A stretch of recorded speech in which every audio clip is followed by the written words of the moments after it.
เห็นตัวทุกข์ตัวดักรู้แจ้งประจักษ์แล้วผลักออกไปเรียนรู้พระอริยะเอาธรรมะนั้นบ่งแก้ไขผู้มีจิตผู้มีธรรมเราไม่ใช่เราจะรู้ด้วยตัวเองไม่ได้อริยสัจตรัสไว้ให้เดินไปตามธรรมเจริญปัญญาในมรรคองค์แปด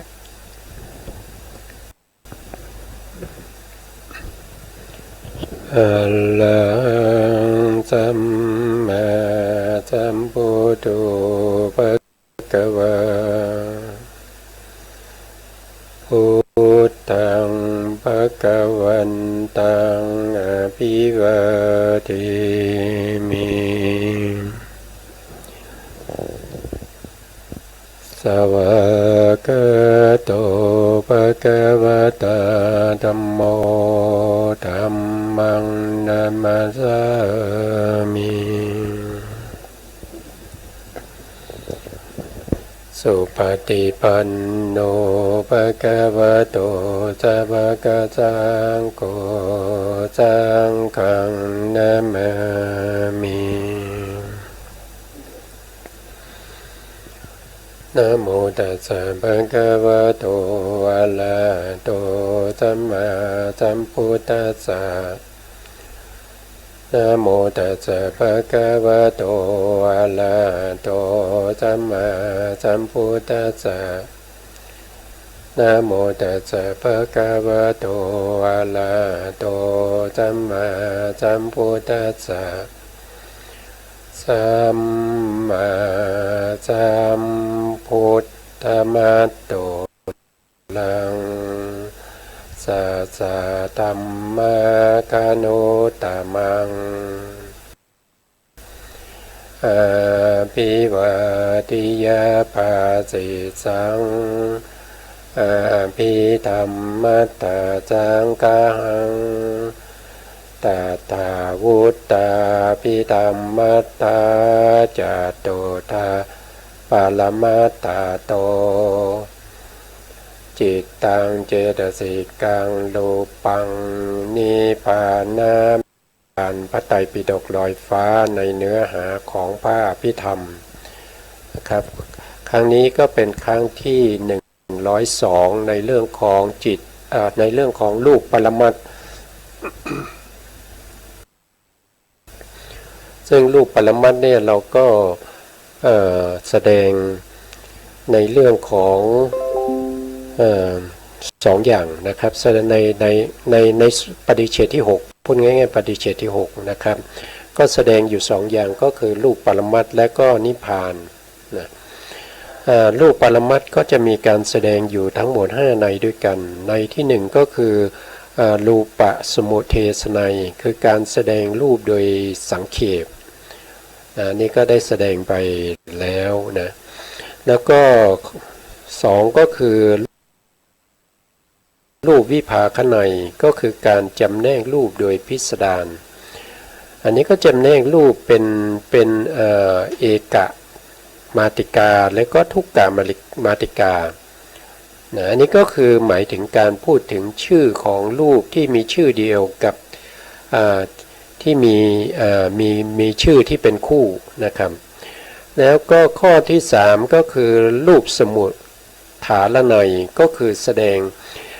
สมุฏฐานของรูปก็จะมีอยู่4อย่างนั่นก็คือรูปที่เกิดจากกรรมรูปที่เกิดจากจิตเกิดจากอุตตุแล้วก็เกิดจากอาหารในที่4ก็แสดงในเรื่องของรูปกัลปะนัยนะครับก็คือแสดงรูปที่เป็นหมวดเป็นหมวดก็จะมีที่จะลงท้ายด้วยคำว่ากลาบพวกนี้จะเป็นรูปที่เป็นกลุ่มเป็นหมวดนะครับเป็นกลุ่มเป็นหมวดแล้วก็ที่เรากำลังแสดงอยู่ก็คือรูปปวัตติกัมมนัยคือการแสดงรูปที่เกิดขึ้นแล้วก็ดับไป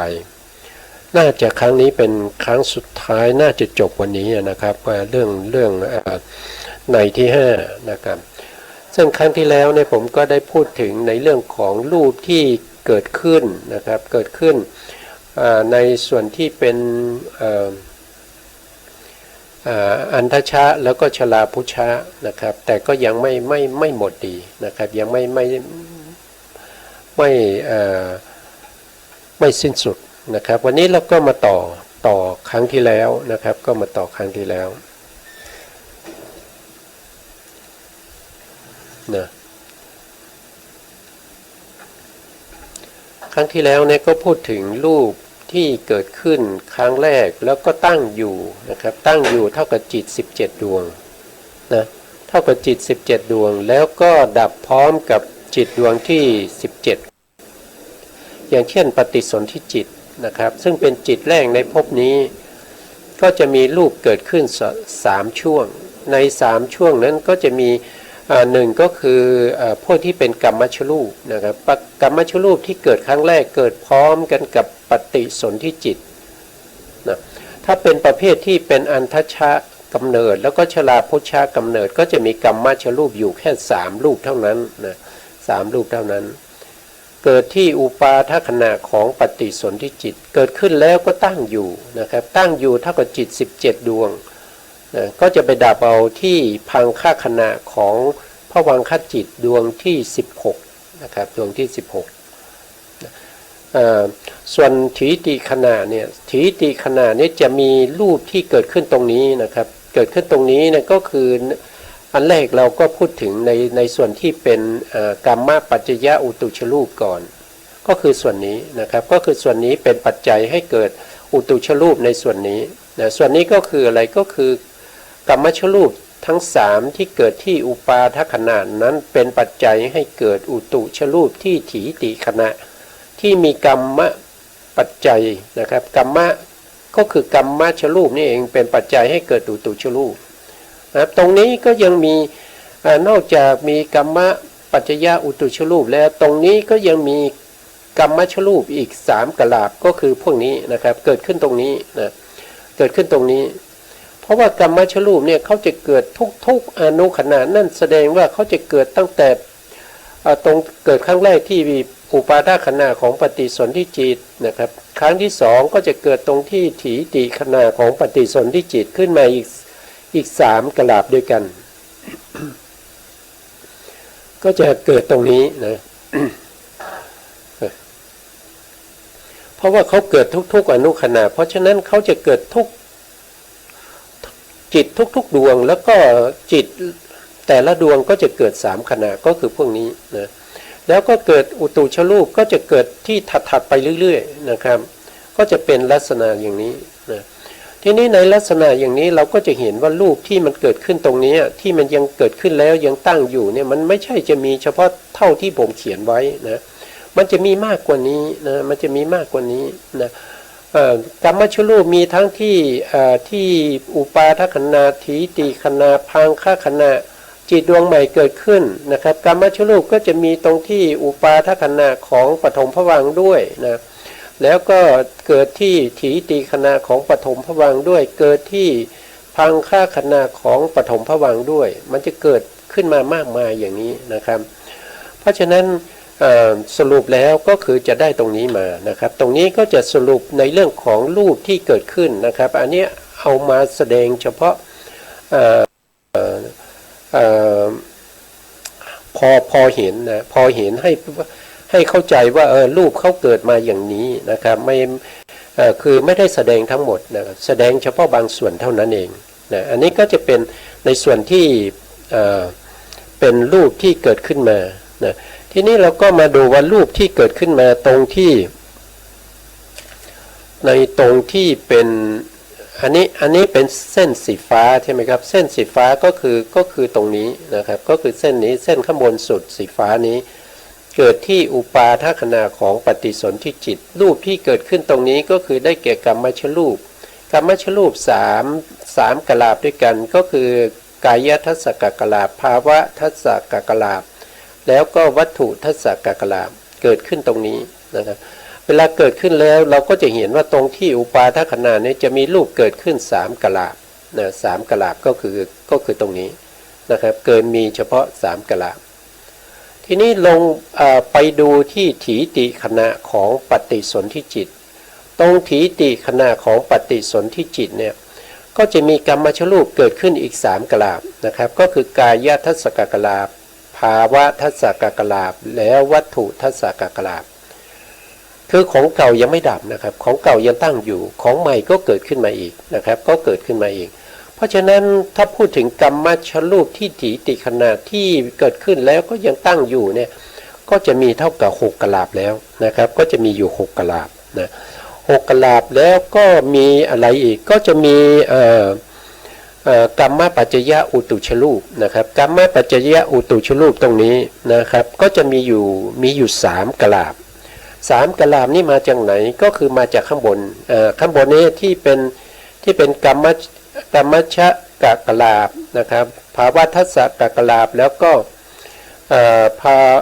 วัตถุทัสสะกกะลาพวกนี้เป็นปัจจัยให้เกิดกรรมชรูปตรงนี้เมื่อกรรมชรูปนะครับข้างบนนี้โทษทีกายทัสสะกกะลาภาวะทัสสะกกะลาและวัตถุทัสสะกกะลาพวกนี้เป็นกรรมชรูปเกิดที่อุปาทขณะของปฏิสนธิจิตพอไปถีติขณะเนี่ยเขาเป็นปัจจัยให้เกิดอุตุชรูปขึ้นมานะครับอุตุชรูปนี้ก็จะมีอยู่3นะครับ3มาจากไหนก็คือมาจากกายภาวะทัสสะตรงนี้ก็เป็น3ไปบวกกับข้างหน้านะครับข้างหน้าที่เป็นกรรมชรูปตรงนี้อีก3แล้วก็บวกกับกรรมชรูปที่เกิดขึ้นแล้วยังตั้งอยู่อีก3รวมกันก็จะเป็น9รูปนะครับรวมกันก็จะเป็น9รูปเพราะฉะนั้นถีติขณะเนี่ยเส้นสีดำตรงนี้ก็จะมีรูปที่เป็นกรรมชรูปและอุตุชรูปรูปที่จะเกิดขึ้นทั้งหมดนี้ก็จะมีอยู่9กะลาด้วยกัน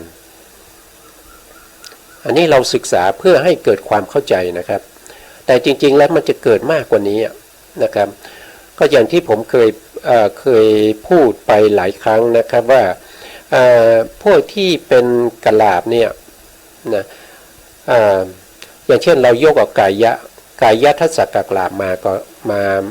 มาพูดก็ได้นะครับกายทัสสะกกลาบเนี่ยที่มีขนาดเท่ากัน1หัวเหานะมีขนาดเท่ากัน1หัวเหาเนี่ยมันจะมีกรรมชกลาบเนี่ยถึง11.57 ล้านนะครับ11,570,000 กว่ากะลาบนะครับถึงจะเท่ากัน1หัวเหานะครับถึงจะเท่ากัน1หัวเหานะเพราะฉะนั้นนี่เราจะพูดเฉพาะในส่วนที่เราศึกษาแล้วก็เกิดความเข้าใจเท่านั้นแต่ไม่ใช่เป็นตัวของเรานะครับถ้าตัวของเราจะต้องบวกเข้าไปอีกนะครับบวกเข้าไปอีกนะครับนะถ้าอย่างเช่นปัจจุบันเนี่ยเราเป็นผู้ใหญ่แล้วก็จะมีน้ำหนัก60-70 กิโลหรือว่าจะมีส่วนสูงไม่น้อยกว่า160-70อย่างเงี้ยนะครับเพราะฉะนั้นภาวะทัสสะกกลาบกับกายทัสสะกกลาบเนี้ยจะมีมากมายนะครับจะมีมากมายตามสัดส่วนของร่างกายของเรานะส่วนหัตถยวัตถุนี่ก็จะไม่ใหญ่นะครับจะไม่ใหญ่ก็จะเท่ากับดอกบัวหน้านะครับก็จะเท่ากับคล้ายๆก็ไม่ใหญ่เท่าไหร่นะมันนิดเดียวเองนะครับค่าตรงนั้นมันก็ใหญ่กว่าหัวเหาตั้งเป็น10นะครับหัวเหาตั้งเป็น10นะครับนะเพราะฉะนั้นก็หัตถยวัตถุนะครับก็จะมีเติมศูนย์เข้าไปอีก1นะครับ11ก็จะเป็นเท่าไหร่110นะครับประมาณนั้น110 ล้านกะลาบนะครับก็จะมีอยู่ประมาณ110 ล้านกะลาบนะมันก็จะมีมากมายนะครับมันมีมากมายมันไม่ใช่มีน้อยนะก็ขึ้นอยู่กับสัดส่วนของร่างกายก็แล้วกันนะครับให้เข้าใจอย่างนั้นแต่ว่าที่เรามาศึกษาเนี่ยเราศึกษาเฉพาะกะลาบเดียวนะครับกะลาบเดียวจริงๆแล้วในที่มันจะรวมตัวกันให้ได้สัดส่วนเท่ากับร่างกายของเรามันจะมีมากมายนะครับให้เข้าใจอย่างนั้นนะครับ ต่อไปนะครับต่อไปที่พังค่าขณะนะครับพังค่าขณะของปฏิสนธิจิตนะครับก็คือเส้นสีฟ้าตรงนี้นะครับก็คือตรงนี้ที่ผมเขียนไว้ตรงนี้นะครับก็จะมีกายทัศกกลาภนะภาวะทัศกกลาภแล้วก็วัตถุทัศกกลาภเกิดขึ้นใหม่อีกตรงนี้ของเก่าที่มันเกิดขึ้นที่อุปาทขณะแล้วก็ถีติขณะยังไม่ดับนะครับตรงที่พังค่าขณะก็เกิดมาอีก3ละพอเกิดมาอีก3เนี่ยตรงที่พังค่าขณะของปฏิสนธิจิตเนี่ยเราก็จะเห็นว่ารูปที่มันเกิดขึ้นมานี่มี3แต่รูปที่ตั้งอยู่มันก็จะมีอยู่6ยังไม่ดับนะครับก็จะมีอยู่6นะใน6นะครับพวกนี้นะครับ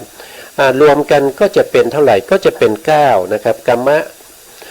รมชักลาภก็จะมี9นะครับแล้วทีนี้กรรมปัจจยอุตุชรูปนะกรรมปัจจยอุตุชรูป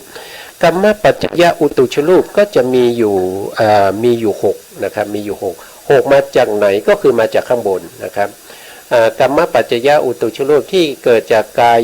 กายทัศกกลาภนะครับมีตั้งแต่อุปาทขณะของปฏิสนธิจิตแล้วก็ถีติขณะแล้วก็ภาวะที่อุปาทขณะถีติขณะแล้วก็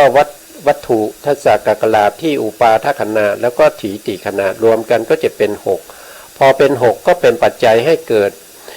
กรรมปัจจยอุตุชรูปตรงนี้ก็จะมีอยู่6นะครับก็จะมีอยู่6นะ6บวกกับเมื่อตะกี้เป็น9ใช่ไหมครับเป็น9ก็รวมกันก็จะเป็น15แล้วนะ15ก็จะมีอุตุปัจจยอุตุตรงนี้อีก3นะตรงนี้จะมีอยู่3นะครับ3ตรงนี้มาจากไหนก็คือมาจากตรงนี้นะครับตรงนี้ที่เป็นตรงที่ถีติขณะของปฏิสนธิจิตเนี่ยตรงเนี้ย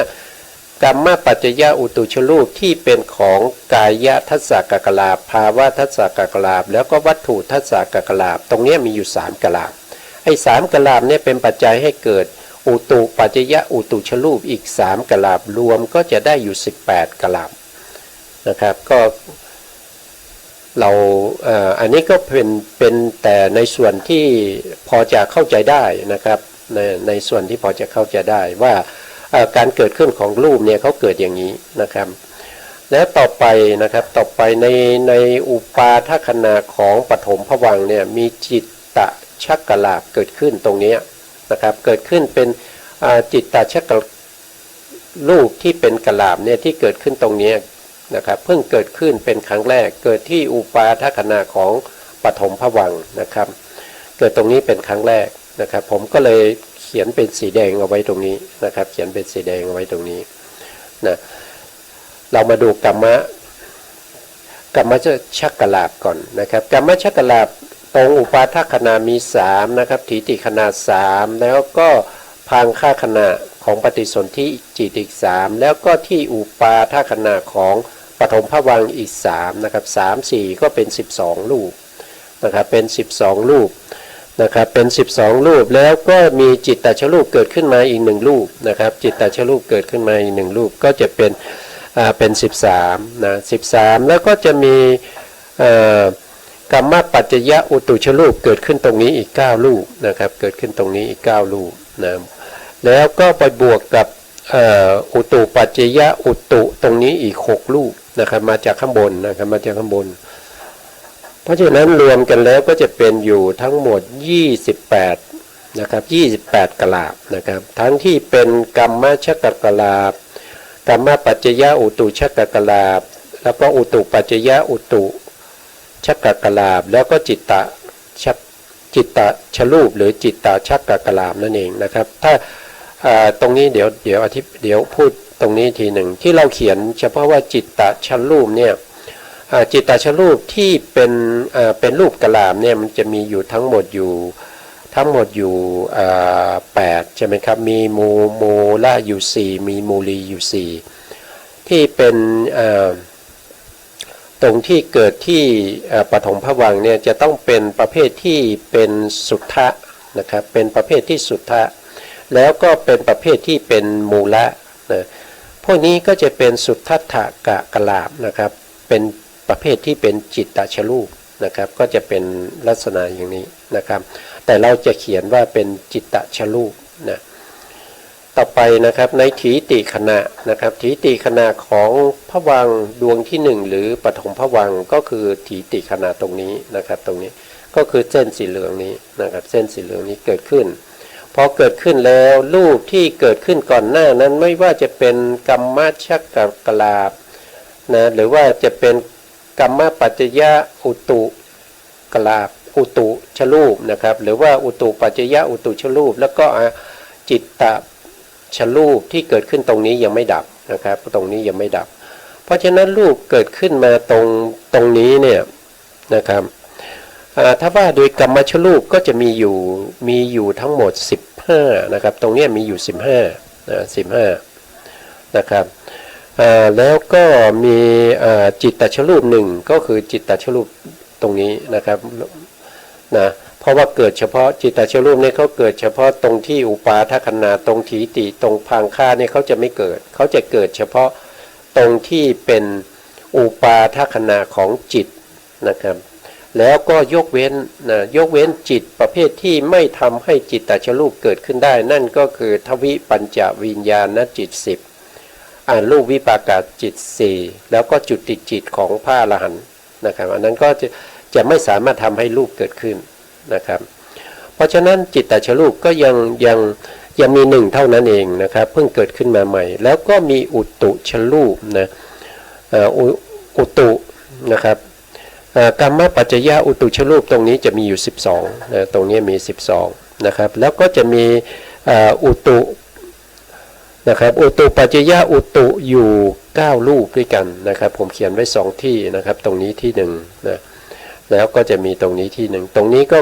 ของอะไรก็ของจิตตชรูปนั่นเองนะครับรวมกันแล้วก็จะเป็นอยู่ทั้งหมด38กะลาบนะครับ38กะลาบตรงนี้นะ38กะลาบนะแล้วก็ในส่วนที่เป็นพังคขณะของปฐมภวังค์ก็คือเส้นสีบานเย็นนะครับออกตรงนี้สีบานเย็นนะครับก็จะมีกรรมชักกะลามเนี่ยอยู่ทั้งหมด18นะครับตรงนี้มีอยู่18เพราะบวกมาเรื่อยๆบวกมาทีละ3นะครับแล้วก็มีกรรมปัจจยะนะกรรมปัจจยะตรงนี้จะมีอยู่15นะครับตรงนี้มี15แล้วก็มีอุตุ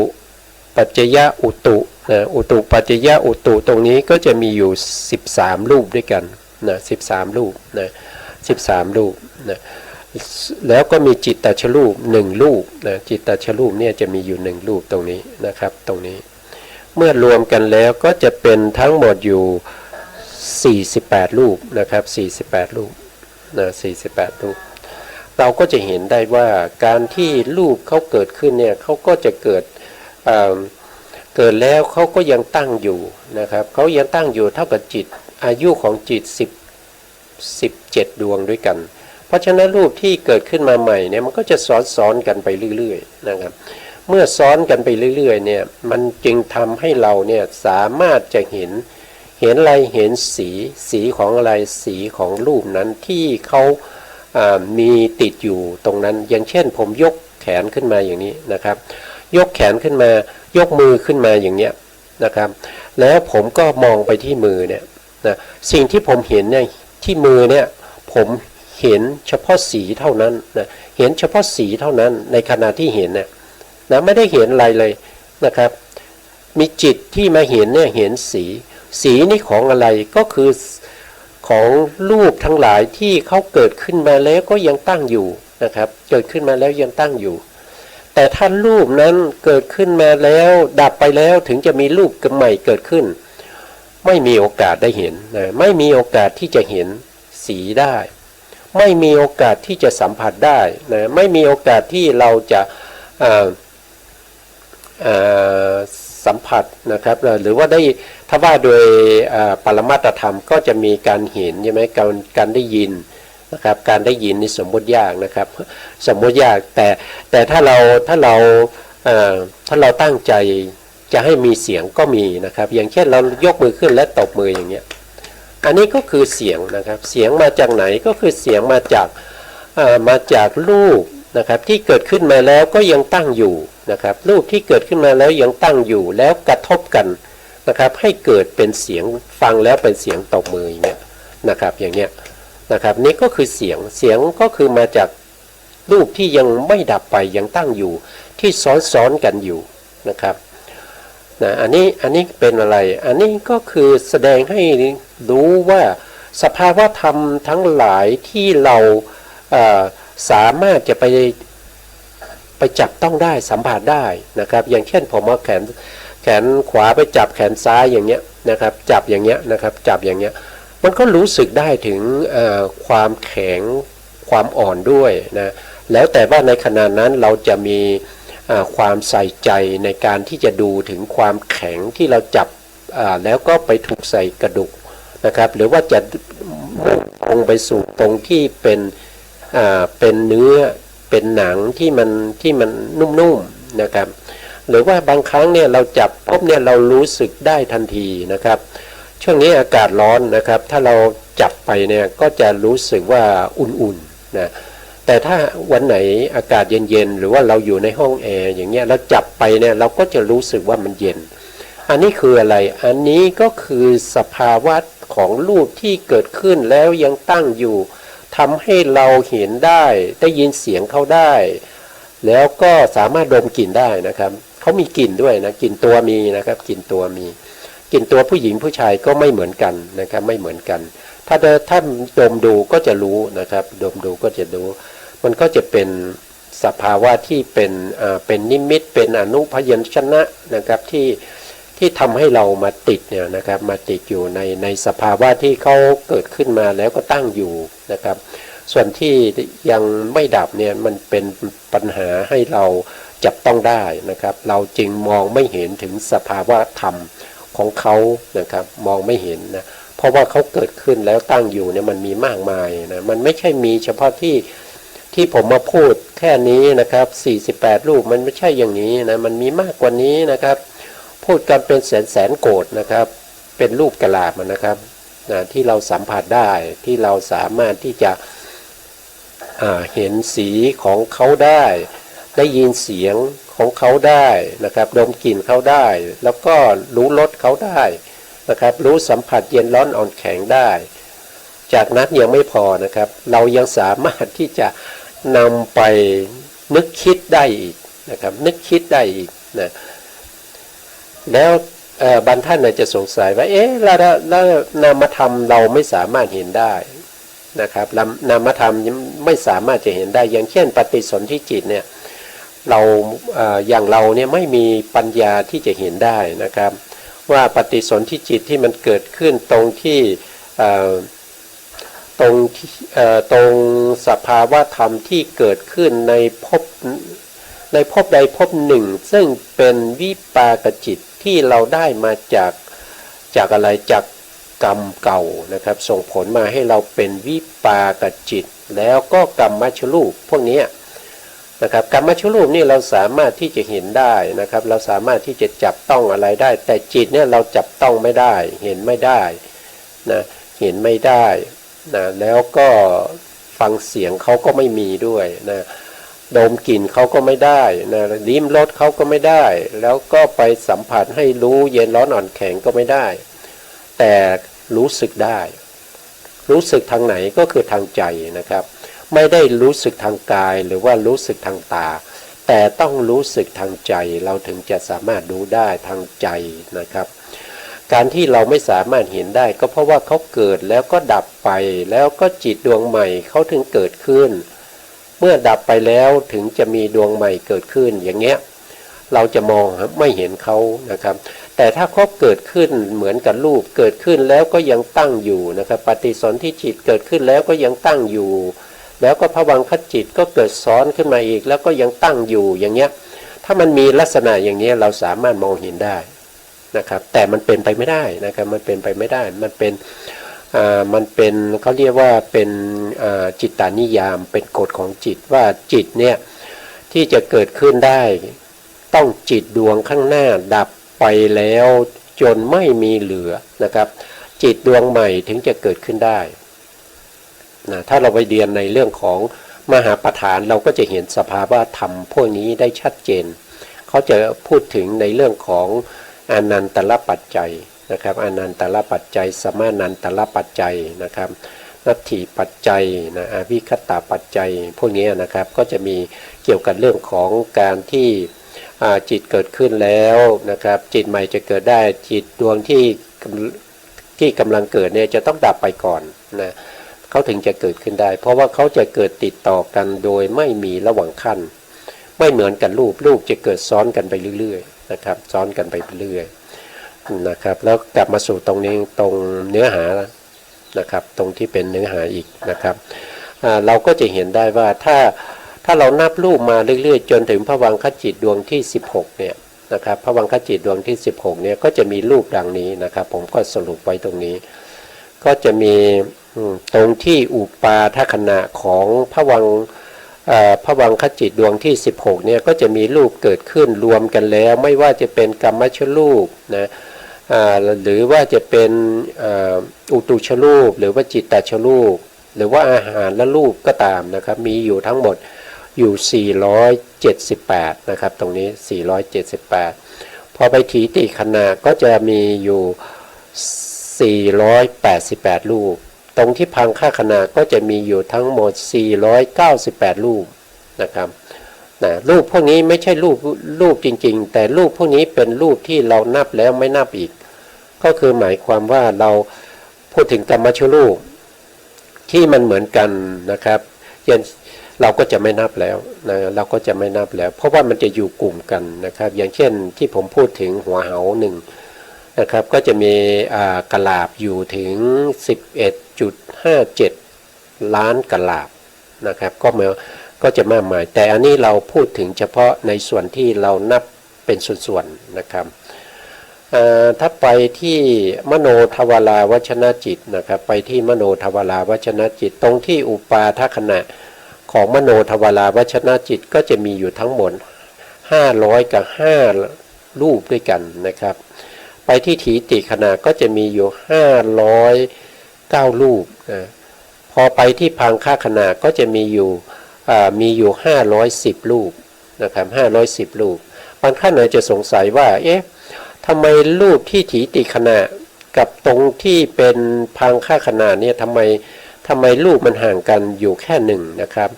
ก็คือตรงที่พังค่าขณะก็จะมีรูปที่มาดับตรงนี้ก็จะมีอยู่นะครับก็จะมีรูปที่มาดับตรงนี้อีกที่เขาควรจะดับแล้วนะครับเนี่ยนะเขามาดับตรงนี้นะครับก็จะมีเห็นไหมครับเขาจะมีรูปที่มาดับตรงนี้ด้วยนะครับเพราะฉะนั้นรูปเขาจึงต่างกันไม่มากนะครับต่างกันไม่มากนะอันนี้ก็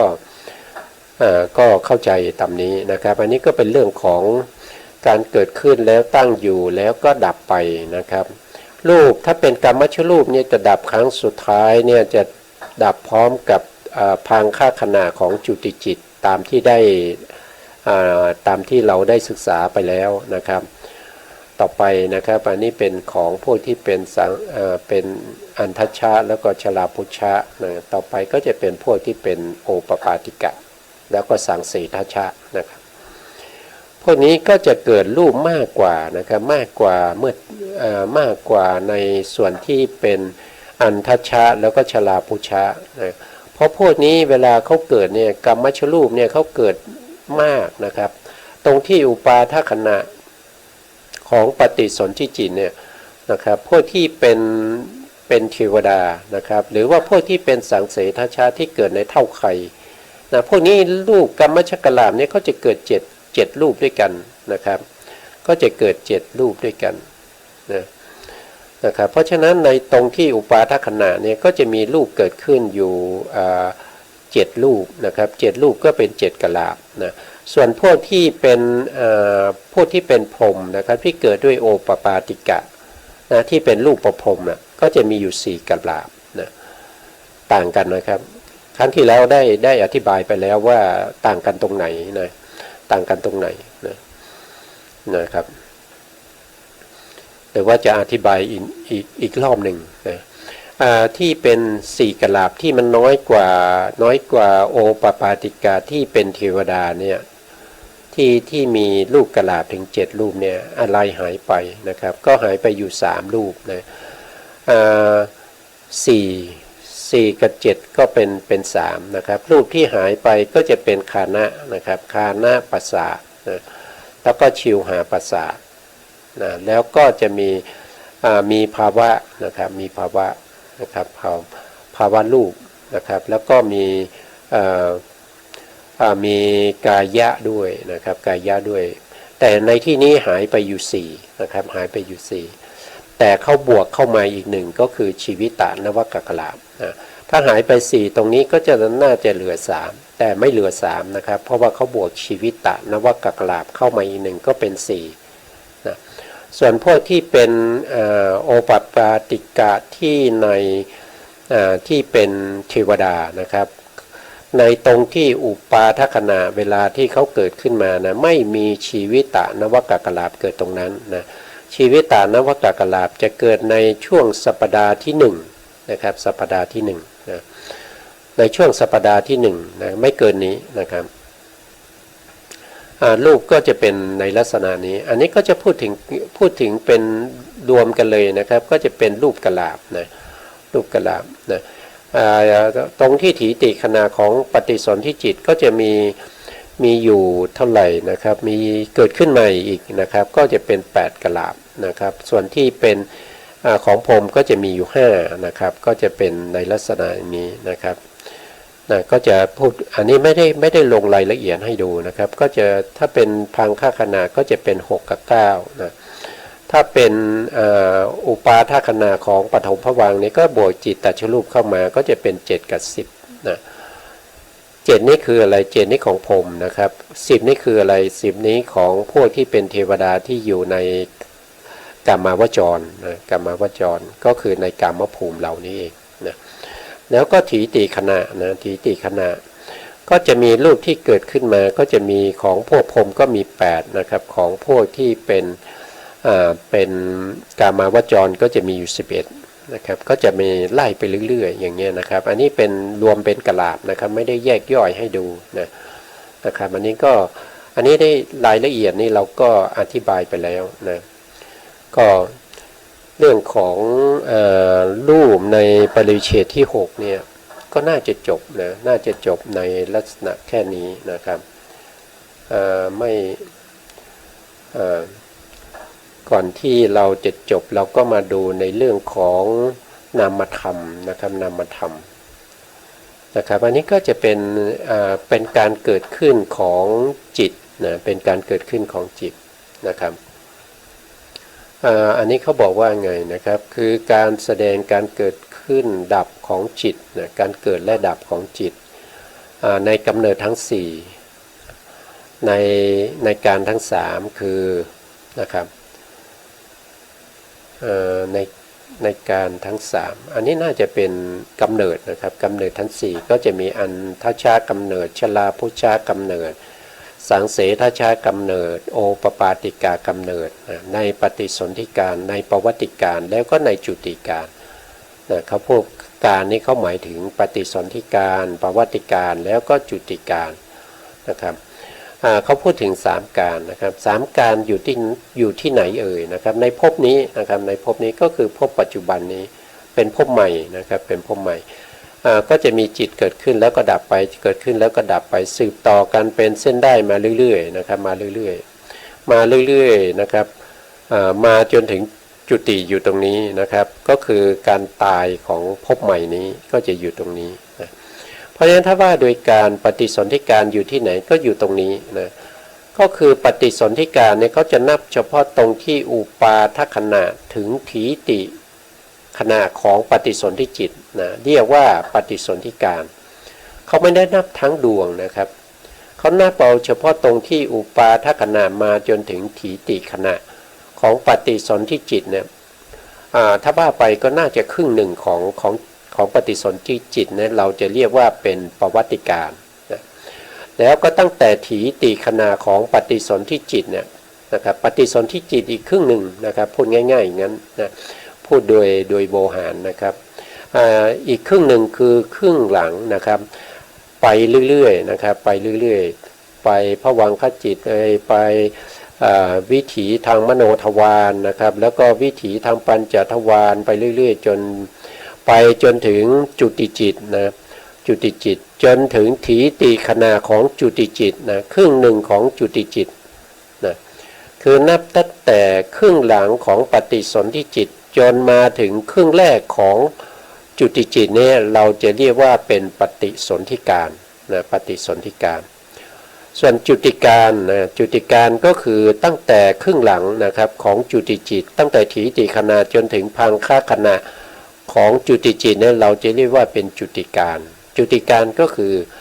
เป็นช่วงระยะเวลาที่กำลังตายนะครับที่กำลังตายนะถือว่าเป็นกำลังตายนะครับยังตายไม่หมดนะถ้าตายหมดต้องตรงที่จิตทั้งดวงที่ดับไปหมดนะครับนั่นก็คือการตายนะตายแบบนี้ก็จะเรียกว่าตายแบบสมมุตินะครับไม่ได้ตายจริงนะเพราะอะไรครับเพราะว่ามันยังมีการเกิดอยู่นะครับยังต้องไปเกิดในภพใหม่อยู่นะยังต้องไปเกิดในภพใหม่อยู่นะตายสมมุติเนี่ยก็จะมีด้วยกันหลายอย่างนะครับก็จะมีตายแบบอนุขณะนะครับก็คือพังคขณะของจิตทุกดวงนี้ก็คือการตายโดยสมมุตินั่นเอง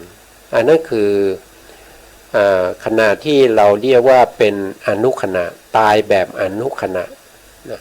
แล้วก็ตายแบบภพก็คือตรงที่พังคขณะของจุติจิตนะอันนี้ก็ตายนะครับแล้วถ้าตายจริงๆคือตายตรงไหนก็คือตายตรงที่พังคขณะของจุติจิตของพระอรหันต์นะครับของพระอรหันต์นะตรงพังคขณะของจุติจิตของพระอรหันต์นั่นเรียกว่าตายจริงๆนะไม่เกิดอีกนะไม่เกิดอีกเราก็มาดูในวิถีนี้นะครับตรงที่แบ่งเส้นไว้ตรงนี้นะตรงที่แบ่งเส้นไว้ตรงนี้ก็คือเป็นคนละภพชาติกันนะครับทางนี้นะครับทางนี้ก็คือต้นทางเนี่ยที่มีลูกศรชี้ออกไปตรงนี้นะอันนี้เป็นภพเก่านะครับเป็นภพเก่าของเราครั้งที่แล้วนะก่อนที่เราจะมาเกิดเป็นบุคคลคนนี้นะครับอย่างยกตัวอย่างเช่นผมเนี่ยนะครับผมก็มีจุติจิตในภพก่อนนะครับไม่รู้ว่าจุติจิตในภพก่อนผมเนี่ยจะเป็นอะไรก็ไม่รู้จะเป็นเดรัจฉานนะครับหรือว่าเป็นเปรตเป็นอสุรกายหรือเป็นสัตว์นรกหรือว่าจะเป็นมนุษย์นะครับหรือว่าจะเป็นเทวดาหรือว่าจะเป็นรูปประพรหมหรือว่าเป็นอรูปประพรหมก็ไม่รู้นะครับแต่จุติจิตนั้นได้เกิดขึ้นแล้วก็ดับไปแล้วนะได้เกิดขึ้นแล้วก็ดับไปแล้วนะครับพูดไปพูดมานะครับเวลาหมดอีกแล้วนะครับยังไม่จบเลยนะพอดีเลยเวลาด้วยนะครับเพราะฉะนั้นต้องขอคืนเวลาให้สถานีแล้วครับนะเพราะว่าเกินเวลานะครับสุดท้ายนี้นะครับขอกราบขอบพระคุณพระครูสมุทรวิสุวัฒน์วรกิจโจผู้อำนวยการสถานีวิทยุเพื่อการศึกษาพระพุทธศาสนาและวัฒนธรรมนะครับวัดฝ่ายหินนะครับแล้วขอขอบคุณท่านผู้ฟังทุกท่านที่ติดตามในรายการนี้นะครับสวัสดีครับ